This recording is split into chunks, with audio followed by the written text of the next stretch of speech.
귀한 찬양 감사합니다. 우리 찬양해 주신 것처럼 우리의 힘으로 할 수 없지만 우리에게 새 힘과 새 능력 주시는 하나님의 이름으로, 하나님의 능력으로 우리가 넉넉히 이기게 될 줄로 믿습니다.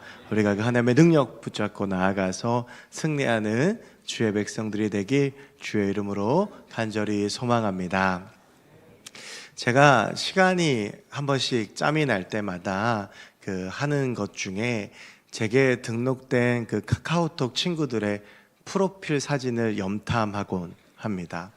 이제 그 사진을 보다 보면 근황에 대해서 알 수 있어서 이렇게 자주 보거나 또 자주 연락을 하는 사이는 모르겠지만 조금 연락이 끊긴 지 오래됐거나 좀 연락이 소원했던 사람들은 어떻게 살고 있는지 그 근황을 파악하기에 그것만큼 좋은 게 없기 때문입니다.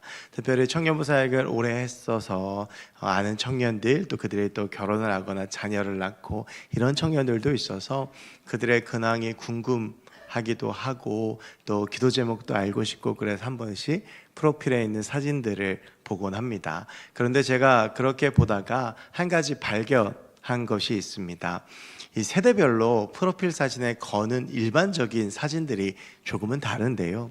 20대나 30대에 특별히 결혼하지 않는 청년들의 경우는 대부분 프로필 사진에 자기 얼굴이 올라가 있습니다. 그리고 그 중에서도 잘 나온 것이나 혹은 어디 좋은데 여행을 갔거나 무엇을 샀거나 이러면 이제 보통 그걸 자랑하기 위해서 프로필 사진에 올라와 있는 경우들이 참 많습니다. 그러다가 30대부터 40대까지 자녀를 낳게 되면 많은 사람들의 프로필 사진은 나 자신보다는 자녀가 됩니다. 그래서 자녀들도 그 중에서도 상을 받았거나 아니면 잘했거나 그러면 이제 그 자녀들의 사진을 프로필 사진으로 넣는 경우가 많은 것 같은데, 제가 이렇게 보다가 50대 이상 대부분은요 거의 프로필 사진이 거의 비슷한데 거의가 다 손주 사진입니다. 그러니까 나나 내 자녀 이런 거 아니고요. 손주들이 잘했거나 또 손주들이 상을 받았거나 그러면 대부분 우리 교인들도 그렇습니다. 우리도 이게 장로님이나 권사님들 사진 보면 많은 분들이 내 사진보다는 또 내 자녀 사진보다는 그 손자 손녀들의 사진이 올라와 있는 경우들을 많이 보게 되는데요. 그걸 보면서 제가 이제 느끼는 게 우리가 참 이제 자랑하고 싶은 마음이 있습니다. 근데 그걸 보면서 느끼는 것, 나를 자랑하는 것보다는 내 자녀를 자랑하는 게 더 기쁘고, 그리고 내 자녀를 자랑하는 것보다는 그 자녀를 자랑하는 게 더 기쁜 것 같다라는 생각을 해봤거든요. 저희 딸이 몇 년 전에 그 어린이 대회에서 한번 큰 상을 받은 적이 있습니다. 그랬더니 저희 아버지께서 참 기뻐하셨어요. 그래서 저희 아버지께서 동창회를 가셔서 시작할 때 5만 원을 먼저 꺼내 놓으시고 그리고 20분 동안 저희 딸 자랑만 하셨다라고 하는 이야기를 들었습니다. 그런데 이렇게 자랑하고 싶은 마음이요, 부모나 할아버지 할머니에게만 있는 것이 아니고 교회를 생각하는 목회자에게도 있습니다. 목회자들도 이제 보통 목사님들이 만나게 되면 무슨 얘기 하겠습니까? 목사님들이 만나서 커피 마시면서 세상 얘기를 하거나 그러지 않고 보통은 교회 이야기를 하죠. 그러면 우리 교회에 좀 자랑할 만한 거, 또 우리 교회가 좋은 거, 그게 있으면 자랑하고 싶은 게 목회자의 마음이고, 저도 이제 간혹 목회자들 모임이 있으면 이제 저희 교회를 자랑하려고 애를 쓰는 편입니다. 그런데 오늘 본문을 보면 바울 역시도 그렇게 자랑하고 싶은 마음, 특별히 교회를 자랑하고 싶은 마음이 바울에게 있었던 것 같습니다. 16절에 보면 이 자랑이라고 하는 단어가 나오게 되는데요. 그래서 오늘 이 말씀 가운데에서 바울이 빌립보 교회 어떤 면을 자랑하고 싶었고 또 무엇을 자랑하는지, 그렇다면 우리는 어떤 자랑이 되어야 되는지에 대해서 함께 좀 말씀을 나누면서 생각을 해 보려고 합니다. 오늘 12절 말씀이 시작을 할 때에 그러므로 라고 하는 말로 시작을 합니다. 2주 전에 빌립보서 2장이 시작할 때에도 그러므로라고 하는 말로 시작을 했었죠. 그래서 이 그러므로에 대해서 잠깐 말씀을 드렸지만, 이 그러므로는 앞과 뒤를 이어주는 접속사인데 특별히 인과관계로 묶여 있을 때의 접속사를 씁니다. 이런 것이죠. 앞의 내용이 원인이 되고 뒤의 내용이 결과가 됐을 때 그것들을 이어준 접속사가 그러므로입니다. 예를 들면 이런 예를 들 수 있을 것입니다. 나는 배가 고프다. 그러므로 나는 밥을 먹었다. 이렇게 해서 그러므로는 앞과 뒤를 아주 유기적으로 인과관계 속에서 이어주는 접속사인데요. 그래서 그러므로 뒤의 내용을 이해하려고 하면 앞의 내용을 반드시 이해해야 합니다. 그래서 오늘 우리가 12절부터 18절까지의 말씀을 읽고 나눌 때에 그러므로라고 하는 말로 12절부터 18절에 이 단락이 시작을 하고 있기 때문에 이 말씀 앞에 나오는 5절부터 11절까지의 말씀을 좀 이해할 필요가 있는 것이죠. 이 교동문이요, 이 어떤 의도를 가지고 오늘 말씀은 이거니까 이 교동문을 해야지 보통 그렇게 정하지 않습니다. 그렇게 정하면 너무 힘들기 때문에 저희가 이제 보는 성서 일과라고 그래서 거기에 보면 절기에 맞춰서 또 그 시기에 맞춰서 이제 교동문들이 쭉 있고 저희 부목사님들이 오늘 날짜에 해당하는 교동문을 이제 선택을 해서 주보에 실게 됩니다. 그래서 저도 주보를 검토할 때 교동문을 이렇게 별로 꼼꼼하게 보지는 않습니다. 왜냐하면 순서에 따라서 올라오는 것이기 때문에. 그런데 제가 이제 그렇게 별로 꼼꼼하게 안 보다가 오늘 일부 예배를 드리다 깜짝 놀란 것은 오늘 우리가 12절부터 18절까지의 말씀을 나눠야 되는데 오늘 교동문이 지난주 말씀에 나누었던 5절부터 11절까지의 내용이기 때문에 그랬습니다.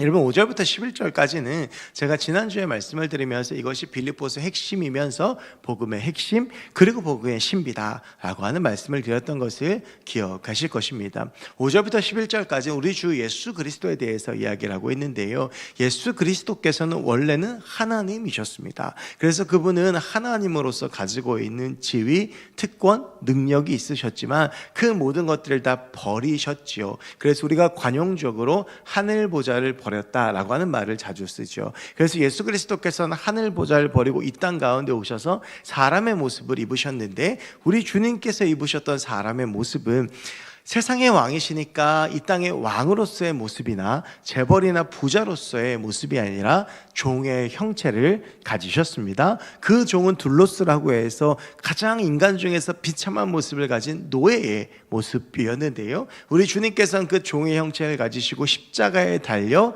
죽으셨다. 그리고 그 겸손과 사랑이 그 십자가에서 드러났다라고 하는 것이 바로 이 빌립보서 2장 5절부터 11절까지의 내용이었고, 중요한 것은 그렇게 우리 주님께서 십자가에 달려 죽으신 것으로 끝난 것이 아니라 하나님께서는 그 가장 낮아지고 십자가에서 죽으신 예수 그리스도를 높여주심으로 모든 이름 위에 뛰어난 이름을 주셨고, 특별히 이 땅의 사람들이 그분을 주 큐리오스라고 고백하는 그 위치로 세우셨다라고 하는 것인데, 이것은 우리 주님께서 십자가에 달려 죽으셨지만 그 죽음으로 끝난 것이 아니라 죽음을 이기시고 부활하셔서 승리하신 예수 그리스도에 대한 말씀이다라고 하는 것입니다.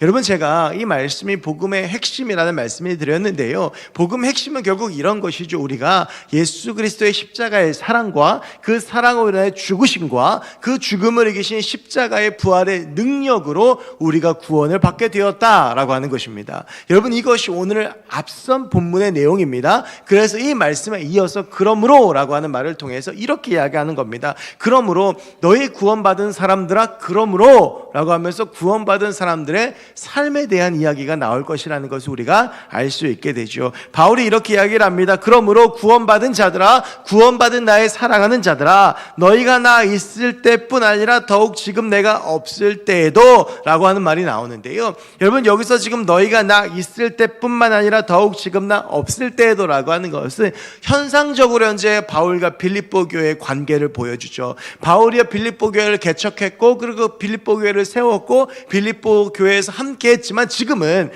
그 공간에 바울이 없죠. 그리고 바울은 지금 감옥에 갇혀 있습니다. 빌립보 교회로 오고 싶어도 올 수가 없습니다. 그러니까 우리가 현상적으로 보면 바울이 내가 있을 때 없을 때, 이 현상적인 부분을 이야기하는 것 같지만 더 깊게 들여다보면 이것은 내가 너희 가운데 있거나 혹은 없거나 그거에 개의치 말라라고 하는 것입니다. 여러분, 바울과 빌립보 교회의 관계는 부모의 관계라고 할 수 있습니다. 우리가 자녀들이 어떻습니까? 부모가 좀 있다라고 생각될 때는 열심히 하죠. 그런데 부모가 좀 없다라고 생각되면 자기 마음대로 하는 경향들이 있습니다. 그래서 요즘 홈캠을 설치하는 집들도 있다고 하는데, 저희가 이제 대신방이 제가 이제 거의 다 끝이 났는데요. 신방을 가면 저희 부목사님들이 며칠 전에 시간과 그리고 세대 이름과 그리고 기도 제목을 저한테 주십니다. 그럼 제가 이렇게 신방이 이루어지는구나 이렇게 체크를 하고, 그리고 기도 제목을 보면서 말씀을 준비를 하는데, 제가 이제 그거를 파일로 주시면 출력해서 한 부를 출력해서 제가 그걸 보면서 신방 준비를 하고, 한 분은 같이 신방을 하는 저희 아내한테 줍니다. 그래서 저희 아내도 기도 제목 또 누구를 신방하는지도 알 수 있기 때문에, 그래서 제가 이제 그걸 쭉 출력하면 저희 아내 그 화장대 위에다가 올려놓는데요. 저희 아내가 보기 전에 그걸 먼저 보는 놈이 한 놈 있습니다. 그게 이제 저희 아들인데, 딱 그게 보이면 저희 아들이 막 쫓아옵니다. 저희 아들은요, 세대에 별로 관심 없습니다. 기도 제목에 별로 관심 없고 시간에만 관심이 있습니다. 저희 아들이 가장 좋아하는 건 저녁 먹고 올 때입니다. 저희 아들이 가장 절망할 때는 점심 먹고 올 때입니다. 그러니까 점심 먹고 신방이 끝나면 아들이 집에 와도 여전히 엄마가 있잖아요. 그러니까 자기 마음대로 못하는 거죠. 그런데 저녁을 먹고 오면 어떻습니까? 지세상입니다. 그래서 이제 그걸 보면서 느끼죠. 엄마가 있고 없고 부모가 있고 없고가 이렇게 중요한 거구나. 바울이 이 마음인 거예요. 내가 너희 가운데 있든지 없든지, 내가 너희를 보든지 안 보든지 너희가 이것은 꼭 해야 된다라고 강조하는 겁니다. 그게 무엇이냐 하면 12절에 보면 항상 복종하고 두렵고 떨림으로 너희 구원을 이루라 라고 하는 말이에요. 그러니까 이런 것이죠. 내가 있든지 없든지 너희는 구원을 이루어야 된다라고 하는 것인데, 여러분, 그런데요, 이 구절 중에서 가장 중요한 것이 너희 구원을 이루라라고 하는 바로 이 말인데, 이 말이요, 상당한 논란을 일으킬 수 있는 구절입니다. 여러분, 왜 그러냐 하면 우리의 구원은 미완성으로 주어져서 우리가 무언가를 해서 완성하는 그런 것이 아니기 때문이에요. 여러분, 구원은 어떤 것입니까? 5절부터 11절까지의 말씀, 지난주 말씀을 제가 아까도 말씀드렸지만, 예수 그리스도의 십자가의 보혈의 공로로, 그 은혜로 우리 가운데 주어진 겁니다. 그러니까 우리가 예수를 알고 나서 뭔가 삶을 착하게 살고 공로를 쌓아가지고 구원을 얻을 수 있는 것이 아니고, 우리는 예수의 십자가의 은혜로 구원을 이미 받은 사람들이다라고 하는 거예요. 여러분, 그러니까 그런 우리가 구원을 이룬다라고 하는 말은 악과 뒤가 잘 맞지 않는 말인 것 같고, 자칫 잘못하면 이것이 이단적인 해석이 될 수도 있습니다. 여러분, 그럴 땐 우리가 이 말의 정확한 의미를 좀 깨달으려면 헬라어 원어를 보는 것이 좋습니다. 여기서 너희 구원을 이루라라고 했을 때 이루라라고 하는 말의 헬라어가요, 카테르가조마이라고 하는 말이에요. 여러분, 그런데 이걸 이제 13절하고 연결해 좀 생각을 해야 되는데, 13절이 뭐라고 되어져 있냐 하면, 너희 안에서 행하시는 이는 하나님이시니 자기의 기쁘신 뜻을 위하여 너희에게 소원을 두고 행하게 하시나니. 그러니까 이런 것이에요. 구원을 받은 너희 안에 너희를 행하시게 하시는 분이 있는데, 그분이 하나님이시다. 그분이 자기의 기쁘신 뜻을 위하여 너희에게 그 마음의 소원을 두고 행하게 하신다라고 이렇게 볼 수 있거든요. 여러분, 근데 여기서 행하다라고 하는 말이요, 에르가조마이라고 하는 헬라어예요. 이제 여기에서 우리의 영어, 이 에르가조 라고 하는 이 헬라어에서 우리가 잘 아는 영어 단어 에너지가 나옵니다. 그러니까 우리 안에 어떤 에너지가 있냐면, 구원받는 우리에게 하나님께서 우리 가운데 에너지를 주시는데, 그 에너지를 통해서 에너지원이 하나님이 되셔서 우리를 하나님께서 움직이게 하시고 살게 하시고 행하게 하신다라고 하는 거예요. 그 하나님께서 행하게 하시는 것의 핵심은 무엇이냐면, 하나님께서 우리의 마음 가운데 그 소원을 두셨다라고 하는 것인데, 아까 제가 말씀드렸던 너희 구원을 이루라의 이루다의 헬라어 카테르가조마이는요, 에르가조마이의 강조형입니다. 그러니까 이 12절 말씀을 이렇게 생각할 수 있는 거예요. 구원을 받은 너희 나의 사랑하는 자들아, 너희는 내가 있든지 없든지 반드시 너희의 구원을 행하라 라고 하는 겁니다. 그러니까 우리가 구원을 받았다면 그 구원을 행하는 삶을 살아가야 된다라고 하는 것이죠. 여러분, 그렇다면 구원을 행한다라고 하는 것은 어떤 의미일까요? 13절을 다시 한번 보면 이렇습니다. 너희 안에 행하시는 이는 하나님이시니 자기의 기쁘신 뜻을 위하여 너희에게 소원을 두고 행하게 하시나니. 구원을 받는 자는 하나님의 사람이 되었습니다. 구원을 받았다는 것은 하늘의 시민이 되었다라고 하는 것이고, 그 사람의 삶이 주님의 것이고 하나님의 통치 아래에 있다라고 하는 것이죠. 여러분, 그래서 구원받은 우리에게 행하시는 분은 하나님이신 줄로 믿습니다. 여러분, 우리는 구원받은 주의 백성인 줄로 믿습니다. 구원받는 우리 안에는 하나님께서 계시는 줄로 믿습니다. 여러분, 그래서 하나님은 자기의 기쁘신 뜻을 위하여 우리에게 소원을 두고 행하게 하신다라고 하는 것이죠. 구원받은 자에게 하나님이 거하시고 우리 안에 내주하시는 성령께서 하나님의 기쁘신 그 뜻을 위하여 하나님의 소원을 붙잡고 우리가 행하게 하시는 것입니다. 우리가 예수 그리스도를 믿습니다. 그 예수 그리스도를 믿음으로 우리 안에 죄의 문제가 해결이 되어집니다. 그러면서 우리가 구원을 받게 되죠. 구원을 받는 우리에게는 죄의 문제 해결되었기 때문에 우리 안에 성령 하나님을 하나님께서 보내주셔서 성령께서 내 안에 내주하고 계시고 그 성령 하나님이 우리의 삶과 동행하시더라고 하는 것입니다.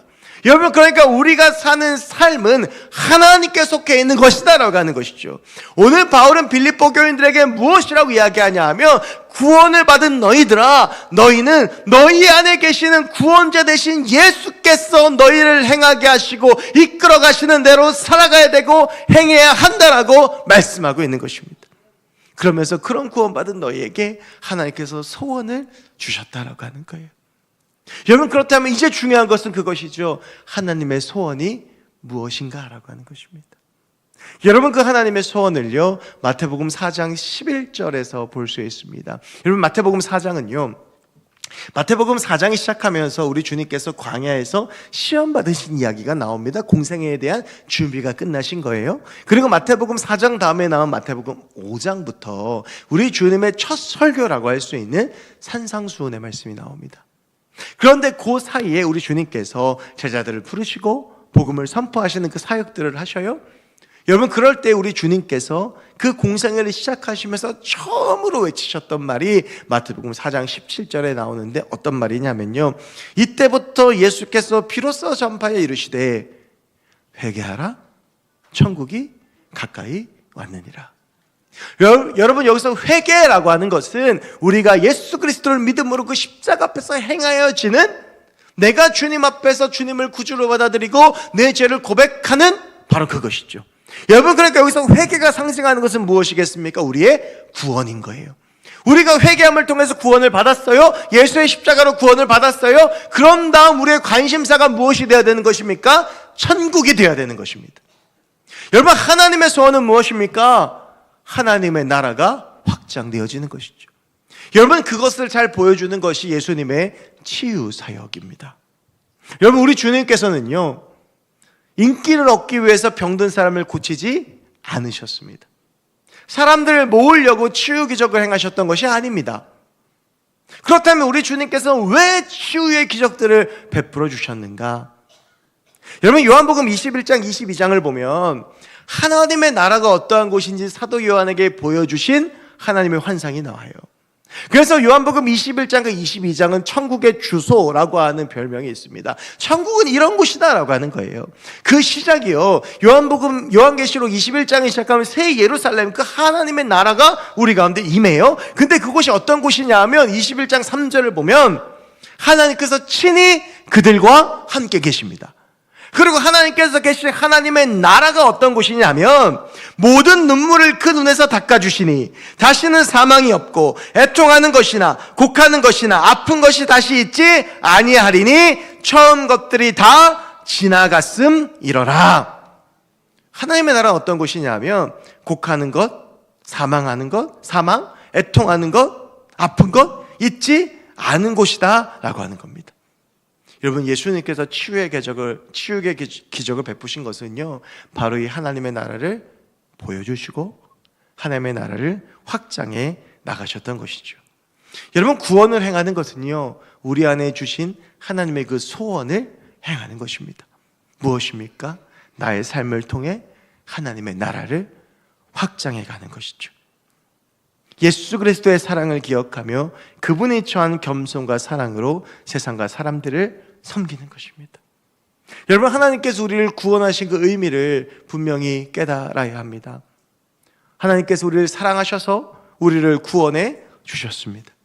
그리고 우리 주님께서 그 십자가의 사건 이후로 우리를 구원해 주신 다음에 세우신 것이 교회입니다. 여러분, 교회는요, 하나님께 받은 구원에 대한 감격과 기쁨이 넘치는 공동체인데, 중요한 것은 무엇이냐 하면, 우리에게는, 구원받은 우리에게는 하나님의 소원이 있기 때문에 내가 개인적으로 구원받고 그 가운데 기쁨이 넘치고, 그래서 내가 행복한 것으로 끝나서는 안 된다라는 것이죠. 개인의 영적 성장이 자기 만족으로 끝나고, 그것이 내 자랑이 되는 신앙을 가진 되는 것은요, 신앙을 가진 사람이 보여주는 가장 최악의 모습입니다. 나 혼자 구원받으면 되고, 나 혼자 하나님 알면 되고, 나 혼자 그냥 행복하게 살면 되는 것은 절대 하나님의 소원을 가진 자의 삶이 아니라는 겁니다. 우리는 구원을 행하는 사람, 구원을 행하는 교회가 되어야 합니다. 그것은 하나님의 구원이 우리 가운데 허락하는 하나님의 나라를 우리의 삶으로 선포하고 보여주어야 하는 것이죠. 여러분, 이것을 선교라고 부릅니다. 선교가 복음을 들고 물론 해외에 나가서 하나님을 보여주는 것일 수도 있겠지만, 사실 선교의 시작은 구원받은 우리 모두가 각자의 삶 가운데서 당연히 보여주어야 하는 모습입니다. 사람들이 우리의 삶을 보고 알아야 되는 거예요. 저게 구원받은 사람이구나, 저게 하나님의 구원이구나, 저 교회가 진짜 하나님의 구원을 받은 공동체이구나. 여러분, 이 모습의 구체적인 모습이 14절 15절에서 나옵니다. 14절에 바울이 이렇게 이야기를 해요. 모든 일을 원망과 시비가 없이 하라. 여러분, 구원받은 사람은 어떠한 삶을 살아가야 되냐 하면, 원망하는 삶도 아니고요, 원망받는 삶도 아니라고 하는 거예요. 하나님의 사랑이 내 안에 충만해서 누군가를 원망하고 서운하게 생각하고 섭섭하며 그렇게 해서 사랑과 하나님에 대해서 원망을 쏟아내는 삶도 아니고, 그리고 누군가에게 원망받는 이기적인 삶도 아니고, 구원받은 사람의 삶은 원망하는 것이 없어야 되고 원망받는 것이 없어야 된다라고 하는 겁니다. 구원받는 사람은요, 시비를 따지지 않아요. 누가 옳고 누가 그른지를 따지지 않아요. 여러분, 예수님께서 십자가에 달리실 때에 그 가운데서 자기를 못 박은 이들을 향해서 시비를 따지지 않으셨어요. 제자들을 찾아가셔서 그들에게 시비를 가리지 않으셨습니다. 예수 그리스도의 구원을 받은 사람들은요, 모든 일에 원망과 시비가 없는 사람들이에요. 무엇만 있는 겁니까? 그리스도의 사랑만 있는 거예요. 그 사랑으로 품고 안아주고 사랑하는 삶. 여러분, 이어지는 15절을 보면, 이는 너희가 흠이 없고 순전에 어그러지고 거스르는 세대 가운데에서 하나님의 흠없는 자녀로 세상에서 그들 가운데 빛들로 나타내며, 여러분, 이 15절에서 가장 중요한 단어가 뭐냐 하면 세상이라고 하는 단어입니다. 이게 하나님께서 세상을 어떠한 시각으로 바라보고 계시는지를 잘 보여줍니다. 여러분, 세상은, 우리가 이제 교회가 세상을 이야기할 때 교회와 세상을 완전 대립으로 생각할 때가 있습니다. 교회는 성스럽고 세상은 악하다. 여러분, 그런데 하나님께서는요, 오늘 15절의 세상에 대해서 뭐라고 말씀하시냐면, 마저 그 세상이 어그러지고 거스르는 세대다. 죄악 때문에 어그러지고 파괴된 세상이고, 그리고 그것이 하나님을 거스르는 세대라고 우리 주님께서 말씀하시는데, 중요한 건 뭐예요? 이는 너희가 흠이 없고 순전하다. 흠이 없고 순전하다는 말을 다른 말로 하면 구원받았다라고 하는 거예요. 우리가 하나님의 구원을 받으면 우리 안에 죄가 사라진 거잖아요. 우리 안에 하나님의 사랑이 있잖아요. 구원받은 너희가 어그러지고 거스르는 이 세대 가운데에서 세상하고 담쌓고 너희들끼리만 살지 말라는 거예요. 세상이 악하다고 해서 교회들이 세상을 악하다고 정죄하지 말라는 거예요. 세상 가운데에서 너희들 세상으로 가라는 거예요. 세상 가운데에서 하나님의 흠없는 자녀로 세상에서 그들 가운데 빛들로 나타내며, 여기서 말하는 이 빛이 뭡니까? 하나님의 사랑, 바로 그 구원인 거예요. 세상이 악하다고 교회가 오염될까 봐 담을 높게 쌓고 우리끼리만 사는 그런 세상이 아니라 구원받은 우리가 가야 되는 곳은 어디입니까? 세상 가운데라는 거예요. 그 가운데에서 구원받은 사람으로서 삶을 살아내고 하나님을 드러내고 하나님의 나라를 확장하는 것이 구원받은 자의 삶의 모습이라고 하는 것이죠. 여러분, 제가 정교회 수련회 때도 한번 말씀을 드렸는데, 우리가 정확하게 개념을 하나 정리해야 되는 개념이 하나 있습니다. 그게 일주일의 시작은 언제인가라고 하는 겁니다. 일주일의 시작은 주일입니다. 여러분, 그러니까 토요일 날, 다음 주일이라고 말하면 그 다음 날을 이야기하는 거죠. 여러분, 왜 세상 사람들은 월요일이 일주일의 시작이라고 말하는데 우리에게서는 주일이 일주일의 시작인 겁니까? 주일날 구원받은 우리가 함께 모여서 예배하며 하나님께 내 삶을 드리고 치열하게 살았던 상처투성이인 내 삶을 주 앞에 제물로 드리고 주께서 구원받은 우리에게 주시는 그 은혜를 가지고 세상으로 나아가서 그 세상 가운데에서 하나님의 사람으로 살아가야 하기에, 이 예배 가운데 하나님을 만나고 이 예배 가운데 하나님의 음성을 듣고 이 예배 가운데 나를 새롭게 하신 하나님의 치유와 기적을 경험하며 내 안에서 회복시켜 주시는 하나님의 에너지를 가지고 그 하나님의 소원을 품고 세상으로 나아가서 이 세상을 변화시키는 삶을 살아야 하기에 주일이 우리의 한 주의 시작인 겁니다. 저희 학교에 이제 예배학 교수님이 계시는데요, 그 예배학 교수님께서 한 가지 새로운 제안을 하셨어요. 물론 그 제안이 일반적이지 않아서 그냥 본인의 주장으로 끝났지만 어떤 제안이었냐면 축도를 할 때 성도들을 다 뒤를 돌아보게 하고 해야 된다는 거예요.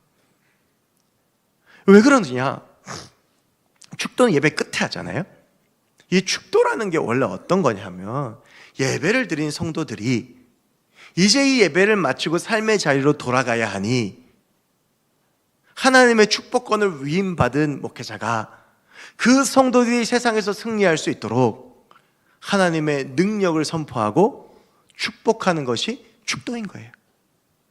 그러니까 이 축도가 가지고 있는 의미는 뭐냐 하면, 성도들한테 이제 이 말씀 붙잡고 이 은혜 붙잡고 이 구원 붙잡고 세상 가운데로 나아가서 승리합시다 라고 하는 게 축도라는 거예요. 그래서 앞을 바라보고 하는 게 아니라 예배 시간 내내 앞을 바라보고 하나님 바라보면서 예배 드렸으니까 예배의 마지막 그 세상을 바라보면서 축도함을 통해서 문을 열고 나가야 된다는 겁니다. 물론 일반적이지 않아서 받아들여지지 않았지만 저는 굉장히 중요한 의미를 가지고 있다고 생각해요. 언젠가 제가 축도할 때 다 뒤로 돌아보라고 할 수도 있습니다. 여러분, 우리의 예배는요, 그저 내가 은혜 받으려고 드리는 게 아닙니다. 그저 내가 이 가운데서 은혜 받고 지친 심령이 회복되어지고 그냥 내가 살아갈 힘을 얻기 위해서 드리는 것이 예배가 아닌 거예요. 그리스도인의 모든 예배와 모든 삶은 공적인 영역에 있습니다. 하나님께서 우리를 부르셔서 그렇게 사용하시기 때문입니다.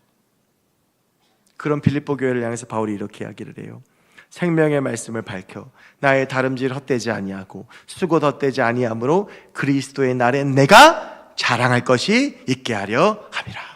바울은 이런 겁니다. 너희들이 그런 교회가 되어서 너희들이 정말 구원받은 그리스도인으로 세상 가운데에서 하나님의 백성답게 당당하게 살아서 하늘의 시민권자로 살아서 너희를 통해서 하나님의 놀라운 은혜가 선포되어지고 하나님의 나라가 확장되어지면 내가 그걸 자랑하고 싶다는 거예요.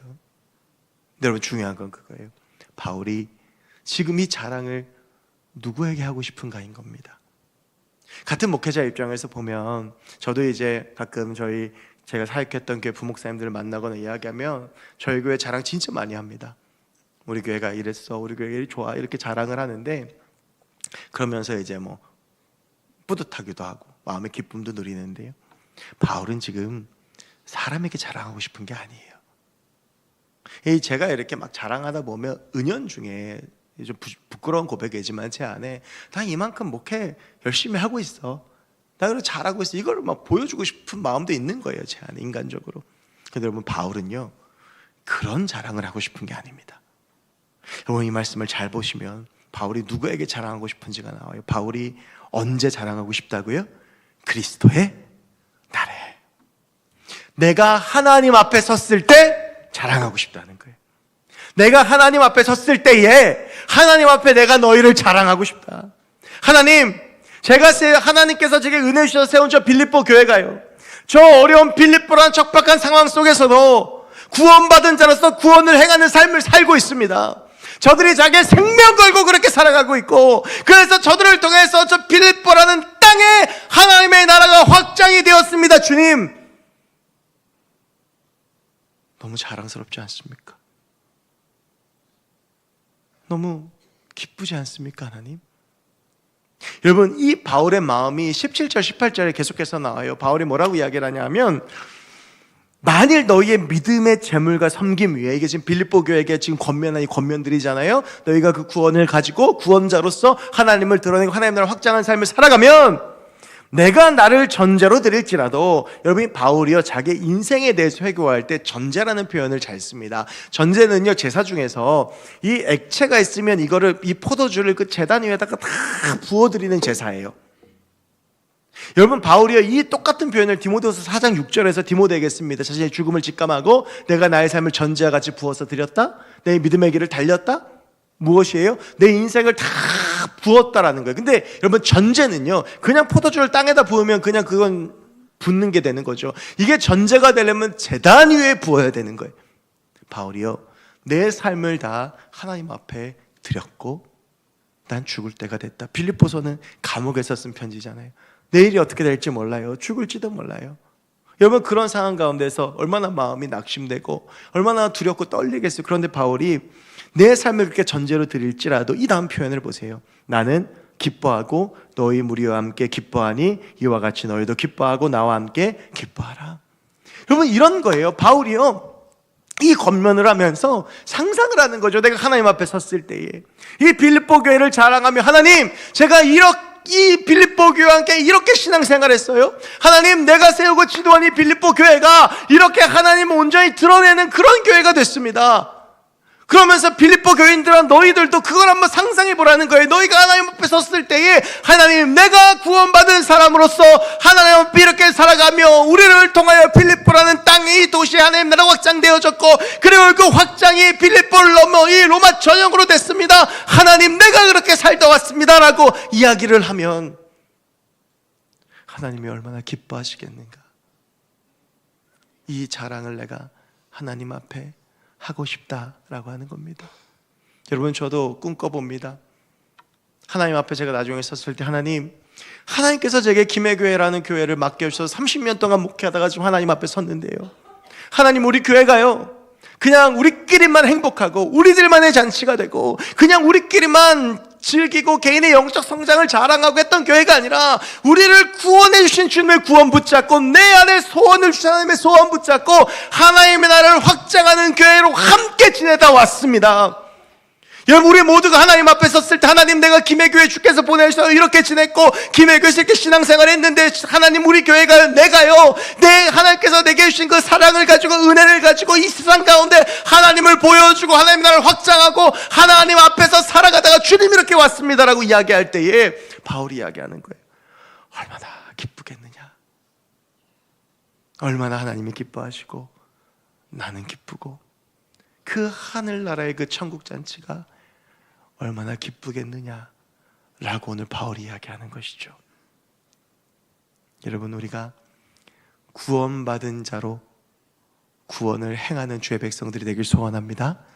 하나님께서 우리를 구원해 주셨는데 이게 그냥 내 만족, 내 기쁨, 그것이 아니라, 내가 천국 간다라고 하는 그 기쁨이 아니라, 그건 당연한 것이고요, 그런 우리 안에 주신 하나님의 소원을 붙잡고 내일부터 또 시작되는 세상 가운데에서 빛된 주의 자녀로 살아가며 원망과 시비가 아니라 그리스도의 사랑으로 살아가며 사람들에게 하나님은 이런 분이다, 예수의 사랑은 이런 것이다, 구원받은 사람의 삶은 이런 것이다, 그렇게 보여주며 하나님의 나라를 확장해 나가는 저와 여러분, 우리 교회가 되었으면 좋겠습니다.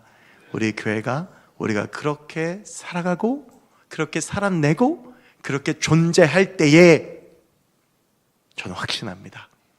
분명히 우리를 통해 하나님의 나라가 확장될 것입니다. 하나님의 일이 시작되어지고 하나님의 일이 완성될 것입니다. 하나님이 저와 여러분 우리 교회를 기뻐하시며, 여러분 저는 이 말씀을 읽다가 이제 나중에 이런 생각이 든 거예요. 우리가 하나님의 자랑이 되는 삶이 되었으면 좋겠다. 제가 앞서 말씀드렸지만 부모의 마음이 그렇잖아요. 내 자녀가 잘하고 그 자녀가 잘하면 막 자랑하고 싶은 거예요. 그러니까 막 프로필 사진도 올리고 하잖아요. 여러분 저와 여러분들이 하나님의 자랑이 되면 얼마나 행복하겠습니까? 하나님께서 야 봐라, 세상아 봐라, 사람들아 봐라, 내가 구원한 이 사람이, 내가 세운 김해교회가 이런 교회다, 이런 일들을 한다. 여러분 그렇게 하나님께 자랑이 되는 저와 여러분, 우리의 삶 또한 우리 교회가 되었으면 좋겠습니다. 그럴 때 하나님의 놀라운 은혜와 기쁨과 승리가 우리 가운데 임할 줄로 믿습니다. 하나님 앞에 서서 구원받은 자로 생하는 우리 모두가 되길 주의 이름으로 간절히 축원합니다. 기도하겠습니다. 하나님, 오늘 이 빌립보서 말씀을 통해서 우리 가운데 행하신 하나님의 구원의 은혜를 기억하며 우리가 어떻게 살아가야 되는지를 다시 한번 바라봅니다. 하나님, 나를 향하여 있는 나의 시선을, 내 주변과 그저 내 만족을 향하여 있는 나의 시선을 하나님을 향하여, 하나님이 그토록 사랑하신 세상을 향하여 두게 하시고 하나님의 마음을 품고 세상 가운데 살아가 이 세상을 하나님의 나라를 변화시킨 우리가 되게 하여 주시옵소서. 하나님, 그래야 해서 우리가 주 앞에 섰을 때 하나님 앞에 내 삶을 자랑하고 자랑스럽게 이야기할 수 있고 하나님의 자랑이 되는 우리가 될 줄로 믿습니다. 하나님, 우리의 삶을 그렇게 축복하여 주시옵소서. 감사드리며 모든 말씀 예수 그리스도의 이름으로 기도하옵나이다. 아멘. 우리 함께 시간 말씀을 기억하면서, 주님, 우리의 시선을 나에게 두는 것이 아니라 내 주변이나 그저 나의 삶에 두는 것이 아니라 하나님께 두고 하나님의 마음을 품고 바라보며 내 마음에 두신 하나님의 소원을 바라보며 하나님을 위해 살아가겠습니다. 구원받은 자로 하나님을 드러내며 살아가겠습니다. 결단하며 우리 함께 시선 찬양하겠습니다.